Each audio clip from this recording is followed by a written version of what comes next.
మనం కష్టం అనుభవిస్తున్నామంటే ఏదో వచ్చింది కానివ్వండి, ఆ దుఃఖం అనుభవిస్తున్నాను చెప్పు.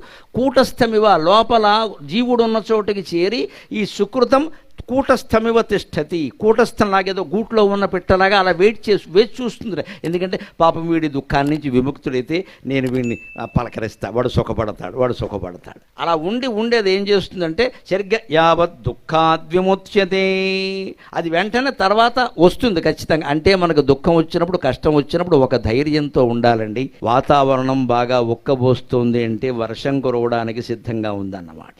పొయ్యిలోంచి పొగ బాగా ఎక్కువ వస్తుంది అంటే మంట రావడానికి సిద్ధంగా ఉందన్నమాట. కురుపు బాగా సలిపేస్తుంది అంటే సెగ్గడ్డ పగలడానికి సిద్ధంగా ఉందన్నమాట. మనిషికి కష్టాలు వస్తున్నాయి అంటే, కష్టాల మీద కష్టాలు వస్తున్నాయి అంటే పరమేశ్వరుడి కటాక్ష వర్షం కురియడానికి సిద్ధంగా ఉంది. దయచేసి కంగారు పడకండి.